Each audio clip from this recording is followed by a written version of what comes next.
तो दोस्तों आज 17 सितंबर 2021 शुक्रवार का दिन हो चुका है। तो आइए फटाफट से बात कर लेते हैं आज के ताजा खबरों की और आज की बड़ी खबरों की। दोस्तों आज की बड़ी खबरों में जीएसटी की 45वीं बैठक को लेकर बड़ी खबर है। ताजा जानकारी के मुताबिक आज जो जीएसटी की बैठक होनी है उसमें पेट्रोल और डीजल को जीएसटी के दायरे में लाया जा सकता है, यानी कि अब पेट्रोल डीजल पर भी जीएसटी देना पड़ सकता है। दोस्तों आपको बता दें किसी भी सामान पर जीएसटी के घटाने या बढ़ाने से उस सामान के दाम पर यानी कि सस्ताई महंगाई पर फर्क पड़ जाता है। तो जीएसटी को लेकर ये खबर पूरे देश के लिए बेहद ही महत्वपूर्ण है। अभी आपको इसके बारे में विस्तार से बताएंगे। इसके अलावा आपको बता दें कि आज 17 सितंबर को पीएम मोदी का जन्मदिन है, तो मैं अपने और अपनी टीम की तरफ से पीएम मोदी को जन्मदिन की बधाई देता हूं। ताजा जानकारी के मुताबिक आपको बता दें कि पीएम मोदी के जन्मदिन के मौके पर भाजपा पार्टी की तरफ से पूरे देश भर में कई सारे कार्यक्रम चलाए जाएंगे। तो पीएम मोदी के जन्मदिन के मौके पर क्या बड़ी खबर है, अभी आपको इसकी भी अधिक जानकारी देंगे। इसके अलावा आज की बड़ी खबरों में भारी बारिश को लेकर बड़ी खबर है। ताजा जानकारी के मुताबिक भारी से भी ज्यादा भारी बारिश यानी कि मूसलाधार बारिश ने यूपी में तबाही मचाई है। लगभग 30 लोगों ने अपनी जान गंवाई है और कई सारे लोग घायल हुए हैं। बारिश की वजह से बने खतरनाक हालात को देखते हुए मुख्यमंत्री योगी आदित्यनाथ ने पूरे प्रदेश में यानी कि पूरे यूपी में 2 दिन के लिए स्कूल और कॉलेज को बंद करने के आदेश जारी किए हैं। साथ ही में देश के कई राज्यों में बारिश को लेकर आने वाले दिनों में भारी बारिश की चेतावनी जारी की गई है मौसम विभाग की तरफ से। तो आपको अभी इसकी भी अधिक जानकारी देंगे। इसके अलावा आज की बड़ी खबरों में 2 धर्मों के बीच शादी करने को लेकर बड़ी खबर है। ताजा जानकारी के मुताबिक हाईकोर्ट ने इस पर एक बड़ा फैसला दिया है। साथ ही आज की बड़ी खबरों में जियो फोन की तरफ से एक चौंकाने वाला खुलासा हुआ है। जैसा कि आप जानते हैं आने वाले दिनों में जियो का एक नया स्मार्टफोन आने वाला है, जिसको लेकर अभी तक ये कहा जा रहा था कि ये पूरी दुनिया का सबसे सस्ता स्मार्टफोन हो सकता है, लेकिन इसी बीच एक्सपर्ट की तरफ से ये खबर आई है कि ये फोन सबसे महंगा हो सकता है अपने फीचर के हिसाब से। तो दोस्तों आज के इस मुख्य समाचार में हम आपको इन्हीं सब और इसी तरह की और भी बड़ी खबरों के बारे में बताने वाले हैं, इसीलिए वीडियो को थोड़ा सा भी भगाए बिना ध्यान से आखिर तक देखें ताकि कोई भी जानकारी मिस ना हो। वीडियो में आगे जाने से पहले बस आपसे छोटी सी रिक्वेस्ट है कि आप इस वीडियो को लाइक कर दें और शेयर कर दें,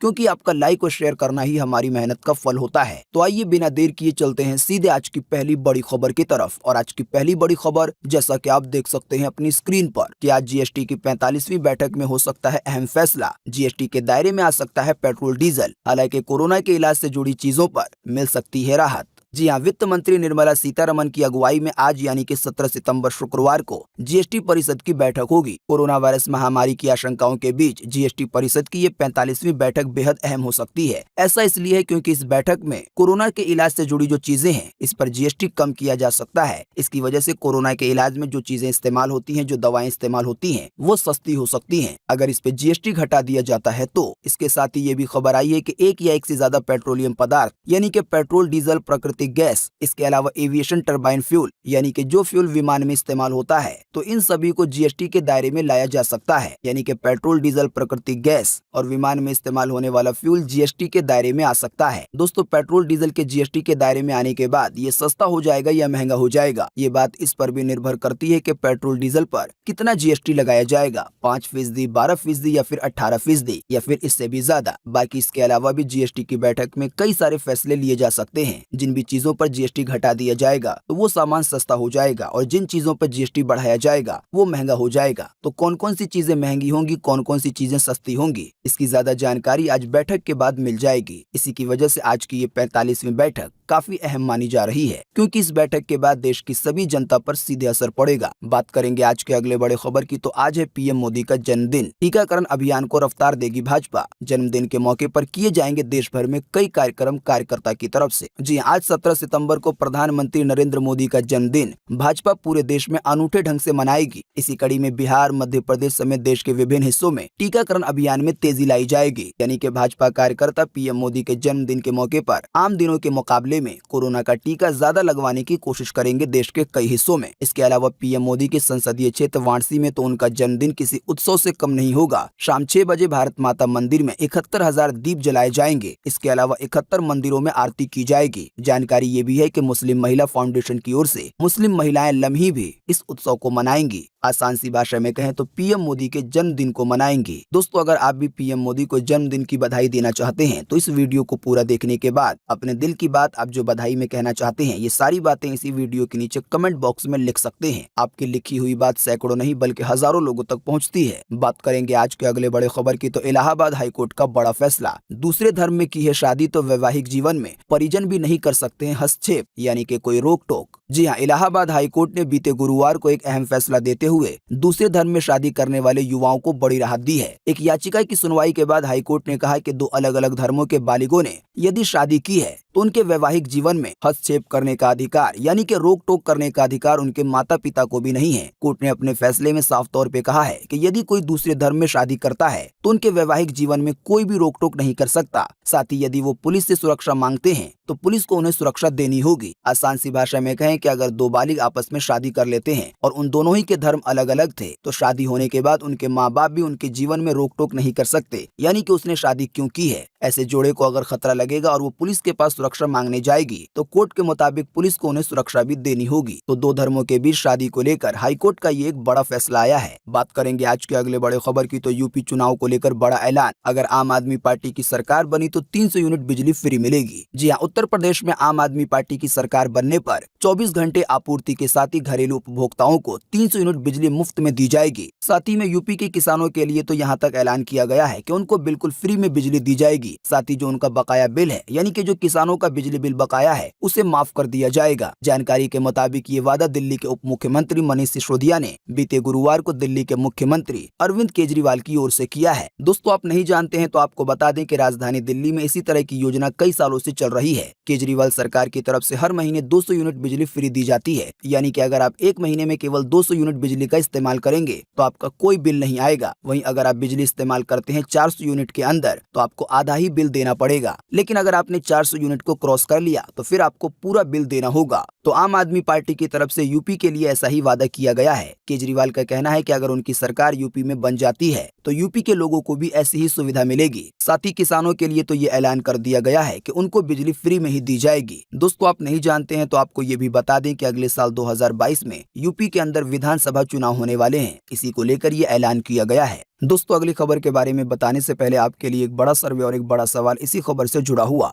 दोस्तों, जैसा कि हमने आपको बताया, आम आदमी पार्टी की सरकार राजधानी दिल्ली में फ्री बिजली की योजना चला रही है और इसी का ऐलान उत्तर प्रदेश के लिए किया गया है। तो दोस्तों, इसी के बीच आपको इसी वीडियो के नीचे कमेंट बॉक्स में कमेंट करके बताना है कि क्या इस तरह की योजना पूरे देश में ही होनी चाहिए या नहीं होनी चाहिए, क्या इससे लोगों का फायदा होगा। इस पर आपकी पर्सनल राय क्या है, फटाफट से आप अपना जवाब इसी वीडियो के नीचे कमेंट बॉक्स में लिख डालिए। आपके दिए हुए जवाब से काफी कुछ पता चलता है। बात करेंगे आज के अगले बड़े खबर की तो यूपी में मूसलाधार बारिश बनी है मुसीबत। 30 लोगों की गई जान, कई लोग हुए घायल, कई शहरों में भर गया है पानी, बिजली हो गई है गुल, उखड़ गए हैं पेड़। जी हाँ, उत्तर प्रदेश के कई हिस्सों में फिर तूफानी बारिश ने जनजीवन को अस्त व्यस्त कर दिया है। बीते गुरुवार को ही उत्तर प्रदेश में भारी बारिश के दौरान हादसों में 30 लोगों की जान चली गई है, वहीं कई सारे लोग जख्मी हुए हैं। राजधानी लखनऊ में बीते 36 घंटे में 222 मिलीमीटर बारिश हुई है। लखनऊ में ही तेज बारिश के दौरान खंबे में करंट उतरने से अलीगंज में एक किशोर की मौत हो गई। केवल एक दिन में ही भारी बारिश की वजह से 30 लोगों ने अपनी जान गंवा दी है, क्योंकि बीते रोज भारी बारिश नहीं बल्कि भारी से भी ज्यादा भारी बारिश हुई है, यानी कि मूसलाधार बारिश। तो दोस्तों, इसी खतरे को देखते हुए यूपी के मुख्यमंत्री ने 2 दिन के लिए स्कूल और कॉलेज को बंद करने के आदेश जारी किए हैं। इसी से जुड़ी एक और खबर आप देख सकते हैं अपनी स्क्रीन पर कि आज और कल प्रदेश भर में बंद रहेंगे स्कूल और कॉलेज, इसके अलावा सभी तरह की शिक्षा संस्थाएं। जी हाँ, मुख्यमंत्री योगी आदित्यनाथ ने उत्तर प्रदेश के कई क्षेत्रों में भारी बारिश की वजह से आज 17 और कल 18 सितंबर के लिए स्कूल और कॉलेज, इसके अलावा सभी शिक्षा संस्थाओं को बंद करने के आदेश जारी किए हैं। साथ ही में मुख्यमंत्री ने लोगों से सावधानी बरतने की अपील की है। दोस्तों, बारिश को लेकर उत्तर प्रदेश के अलावा राजधानी दिल्ली का भी बड़ा बुरा हाल है। इससे जुड़ी भी ये खबर आपकी स्क्रीन पर है। जैसा कि आप देख सकते हैं कि बारिश ने बनाया राजधानी दिल्ली में नया रिकॉर्ड। दिल्ली में 1964 के बाद सबसे ज्यादा बारिश हुई है। अभी 2 दिन और बरसेंगे बदरा। जी हाँ, राजधानी दिल्ली में लगातार हो रही बारिश ने नया रिकॉर्ड बना दिया है। बीते गुरुवार तक दिल्ली में इस मानसून में कुल 1170.7 मिलीमीटर बारिश रिकॉर्ड की गई है, जो कि 1964 के बाद सबसे ज्यादा है। आसान सी भाषा में कहें तो राजधानी दिल्ली में बारिश ने पिछले 57 साल का रिकॉर्ड तोड़ दिया है। जानकारी मिली है कि अभी 2 से 3 दिन और ऐसे ही हालात रहेंगे राजधानी दिल्ली के अलावा उत्तर प्रदेश में। साथ ही में आपको बता दें, जानकारी मिली है कि इसी तरह के हालात 2 से और 3 दिन रहने वाले हैं, केवल राजधानी दिल्ली के नहीं बल्कि देश के कई और हिस्से के। तो दोस्तों, इसी बीच ये जानना बहुत जरूरी हो जाता है कि आज 17 सितंबर को पूरे देश में कैसा रहेगा बारिश को लेकर मौसम का हाल। तो इसी से जुड़ी एक और खबर आपकी स्क्रीन पर है। जैसा कि आप देख सकते हैं, मौसम विभाग ने जारी किया है मौसम का पूर्वानुमान। जी हाँ, मौसम विभाग के अनुसार अगले 24 घंटे के दौरान यानी कि आज 17 सितंबर सितंबर को उत्तर प्रदेश में, उत्तराखंड में, मध्य प्रदेश के कुछ हिस्सों में, अंडमान निकोबार द्वीप समूह के कुछ हिस्सों में हल्की से मध्यम बारिश की संभावना जताई गई है, लेकिन कुछ स्थानों पर भारी बारिश आज भी हो सकती है। इसके अलावा पश्चिम बंगाल में, बिहार के कुछ हिस्सों में, सिक्किम में, पूर्व उत्तर भारत में, छत्तीसगढ़ के कुछ हिस्सों में, साथ ही में मध्य प्रदेश में, पूर्वी गुजरात में, झारखंड के कुछ हिस्सों में, इसके अलावा दिल्ली एनसीआर में, हिमाचल प्रदेश के भी अलग अलग हिस्सों में आज हल्की से मध्यम बारिश की संभावना है। इसके अलावा गंगीय पश्चिम बंगाल में, उड़ीसा में, सौराष्ट्र में, कच्छ में, दक्षिण पूर्वी राजस्थान में, कोंकण में, गोवा में, तटीय कर्नाटका में, केरल में, दक्षिण आंतरिक कर्नाटका में, लक्षद्वीप में, साथ ही में तमिलनाडु में भी आज हल्की बारिश की संभावना जताई गई है। मौसम की ये जानकारी थी स्काईमेट वेदर की तरफ से। बात करेंगे आज के अगले बड़े खबर की, तो जियो फोन को लेकर जोर का झटका लग सकता है धीरे से। सबसे महंगा हो सकता है जियो का सबसे सस्ता आने वाला फोन, यानी कि जियो नेक्स्ट फोन। आइए बताएं क्या आई है अधिक जानकारी। जी हाँ, रिलायंस जियो ने जब जियो फोन नेक्स्ट की घोषणा की थी तो इस फोन का प्रचार प्रसार बड़े स्तर पर दुनिया के सबसे सस्ते स्मार्टफोन के तौर पर हुआ था। बीते 10 सितंबर को जियो फोन नेक्स्ट की सेल होने वाली थी, लेकिन जियो ने इसे दिवाली तक के लिए टाल दिया है। रिलायंस जियो का कहना है कि फोन फिलहाल ट्रायल फेज में है। जियो फोन नेक्स्ट को गूगल की साझेदारी में तैयार किया गया है, यानी कि गूगल और जियो ने इसे मिलकर बनाया है। जानकारी के मुताबिक अभी जो मार्केट में स्मार्टफोन आता है उसमें जो फीचर मिलते हैं तो वो सभी फीचर आपको इसमें देखने को मिलेंगे। लेकिन दोस्तों, इसी बीच अब ये खबर आई है कि दुनिया का सबसे सस्ता कहा जाने वाला फोन सबसे महंगा बिकने वाला है। आपको बता दें, मार्केट एक्सपर्ट का कहना है कि फिलहाल सेमीकंडक्टर की बाजार में किल्लत है। इसके अलावा मोबाइल के पार्ट्स भी महंगे हो रहे हैं। ऐसे में जियो फोन नेक्स्ट का सस्ता होना मुश्किल है। आपकी जानकारी के लिए बता दें कि हाल ही में Xiaomi, सैमसंग, रियलमी जैसी कंपनियों ने अपने स्मार्टफोन महंगे किए हैं, तो इसी की वजह से एक्सपर्ट ये मानते हैं कि फोन बनाने के पुर्जे महंगे हो रहे हैं। बड़ी बड़ी कंपनियां अपने फोन के दाम बढ़ा रही हैं। इसी की वजह से जियो का जो नया स्मार्टफोन आने वाला है तो ये सस्ता नहीं बल्कि महंगा हो सकता है। एक्सपर्ट्स के मुताबिक ये कहा जा रहा है कि जियो फोन नेक्स्ट को सब्सिडी के बिना उपलब्ध कराया जा सकता है, जबकि पहले कहा जा रहा था कि जियो फोन नेक्स्ट पर सब्सिडी दी जा सकती है। जाहिर सी बात है, अगर फोन पर सब्सिडी दी जाएगी, सब्सिडी का मतलब है कि फोन खरीदने में कुछ छूट मिलेगी, लेकिन अब ये खबर है कि इसमें कोई भी सब्सिडी नहीं दी जाएगी। इसी की वजह से सबसे सस्ता आने वाला स्मार्टफोन सबसे महंगा हो सकता है, यानी कि जियो फोन में जो अभी फीचर हैं उसके हिसाब से ये सबसे महंगा हो सकता है। हालांकि फाइनल बात दिवाली के आसपास पता चलेगी, क्योंकि दिवाली के आसपास ही इस फोन की बिक्री शुरू होगी जियो कंपनी के मुताबिक। बात करेंगे आज के अगले बड़े खबर की, तो 18 साल की उम्र पूरी होते ही खुल जाएगा बैंक अकाउंट। ये है सरकार का नया प्लान जन धन खाते को लेकर। जी हाँ, जन धन अकाउंट पर सरकार की ओर से बड़ा बयान आया है। सरकार का कहना है कि जन धन आधार मोबाइल की तिगड़ी ने कोरोना महामारी के दौरान गेम चेंजर होने का काम किया है। इसकी मदद से महामारी में देश के अंतिम छोर में रह रहे नागरिकों को मदद पहुंचाने में आसानी मिली है। जानकारी मिली है कि अब सरकार जन धन अकाउंट को लेकर एक बड़ा प्लान बना रही है। सरकार की योजना के मुताबिक 18 साल की उम्र तक पहुंचने वालों का जन धन अकाउंट होगा। दोस्तों, खबर में जो भी बातें बताई गई हैं उसका आसान सा ये मतलब है कि जन धन खाते की वजह से देश के गांव-गांव के कोने-कोने में कोरोना महामारी के दौरान सहायता पहुंचाने में सरकार को आसानी हुई है, क्योंकि सरकार के पास उन लोगों का जन धन खाता था। तो अब इसी की वजह से सरकार एक ऐसा प्लान बना रही है, तो इसी के तहत सरकार एक ऐसा प्लान बना रही है कि जैसे ही किसी की उम्र 18 साल हो तो उसका जन धन खाता खोल दिया जाए, अगर वो उसके लिए एलिजिबल है तो।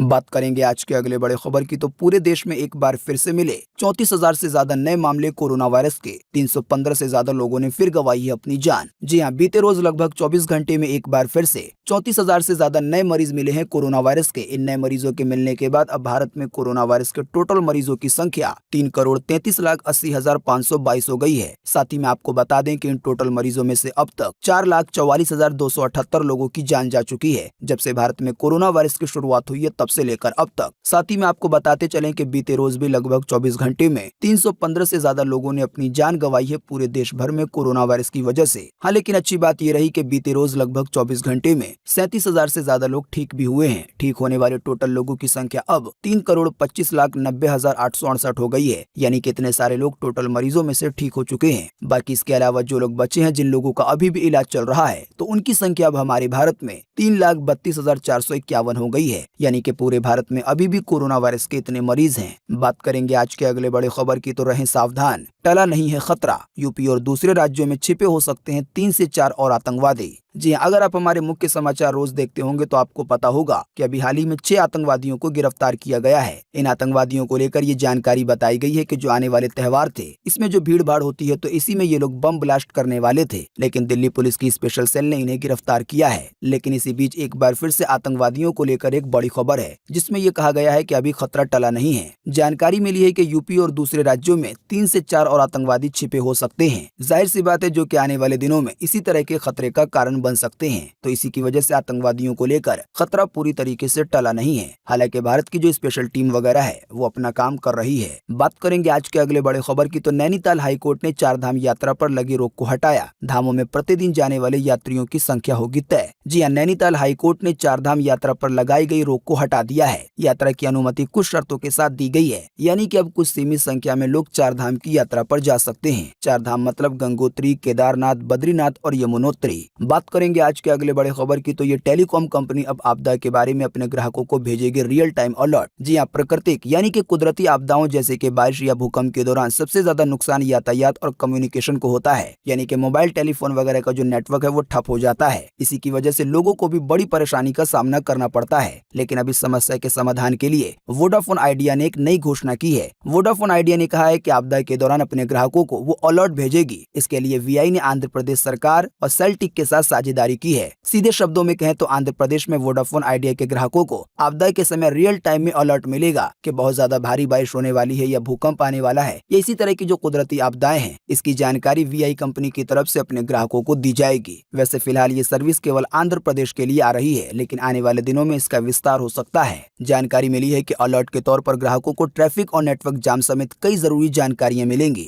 बात करेंगे आज के अगले बड़े खबर की, तो कोहली नहीं रहेंगे T20 के कैप्टन। विराट ने किया T20 वर्ल्ड कप के बाद कप्तानी छोड़ने का खुद ऐलान। जी हां, विराट कोहली ने T20 फॉर्मेट की कप्तानी छोड़ने का ऐलान कर दिया है। इंग्लैंड के दौरे के बाद से उनको हटाए जाने की चर्चा थी, लेकिन शुरुआत में बीसीसीआई ने इससे इनकार किया था। लेकिन अब कोहली ने खुद ही बीते गुरुवार को एक चिट्ठी ट्वीट करके इस बात का ऐलान किया है कि वो T20 वर्ल्ड कप के बाद इस फॉर्मेट यानी कि जो T20 है उसकी कप्तानी छोड़ देंगे। ऐसा अनुमान है कि अब T20 के लिए रोहित शर्मा को कप्तान बनाया जा सकता है। बात करेंगे आज के अगले बड़े खबर की, तो झारखंड में 20 सितंबर से खुलेंगे कक्षा 6ठी से 8वीं तक के स्कूल। आइए बताएं अधिक जानकारी। जी हां, कोरोना संक्रमण पर अंकुश के बाद अब राज्य में भी जनजीवन तेजी से सामान्य हो रहा है। देश भर के कई राज्यों में स्कूल कॉलेजों को ऑफलाइन शुरू होने के बाद अब झारखंड में भी कक्षा 6ठी से लेकर 8वीं की कक्षाएं शुरू की जाएंगी, यानी कि कक्षा 8वीं से 6ठी के स्कूल 20 सितंबर से खुल जाएंगे। जानकारी के मुताबिक झारखंड सरकार की तरफ से स्कूल खोलने के आदेश जारी कर दिए गए हैं। हालांकि इसी बीच ये भी जानकारी दी गई है कि अधिकतम 4 घंटे ही पढ़ाई हो सकती है, यानी कि क्लासें 4 घंटे से ज्यादा नहीं चल सकती। बाकी जाहिर सी बात है स्कूल खुलने के दौरान कोरोना के नियमों का पालन करना ही होगा। साथ ही में ये भी खबर आई है कि स्कूल के अलावा कॉलेज, यूनिवर्सिटी, कोचिंग संस्थाएं भी खोलने की अनुमति दे दी गई है। इसके अलावा सभी स्टेडियम और जिम को भी खोलने की अनुमति दे दी गई है, जबकि पार्क रविवार को छोड़कर बाकी दिन खुलेंगे। हालांकि स्विमिंग पूल बंद ही रहेंगे। बात करेंगे आज के अगले बड़े खबर की, तो सोना एक बार फिर से हुआ सस्ता। आइए बताएं सोने चांदी के ताजा भाव। जी हां, बीते रोज गुरुवार को एक बार फिर से सोने के दाम में 491 रुपए की गिरावट दर्ज हुई है। इस गिरावट के बाद अभी आपको दिल्ली के सर्राफा बाजार में 10 ग्राम 24 कैरेट सोना 45,735 रुपए का मिलेगा। अगर बात करेंगे चांदी की, तो चांदी के दामों में भी 724 रुपए की गिरावट दर्ज हुई है। इस गिरावट के बाद अभी आपको 1 किलो चांदी राजधानी दिल्ली में 61,541 रुपए की मिलेगी। दोस्तों आइए आपको लगे हाथ तो पेट्रोल डीजल का भी ताजा भाव बता देते हैं। इसी से जुड़ी एक खबर आप देख सकते हैं अपनी स्क्रीन पर कि लगातार 11 दिन से पेट्रोल डीजल के दाम है स्थिर, यानी कि ना तो इसमें कोई बढ़ोतरी हुई है और ना ही कोई कटौती हुई है। फिलहाल ताजा जानकारी के मुताबिक आपको 1 लीटर पेट्रोल राजधानी दिल्ली में 101 रुपए 19 पैसे का मिलेगा, तो वहीं आपको 1 लीटर डीजल 88 रुपए 62 पैसे का मिलेगा। बाकी मुंबई, कोलकाता, चेन्नई के दाम आपकी स्क्रीन पर है,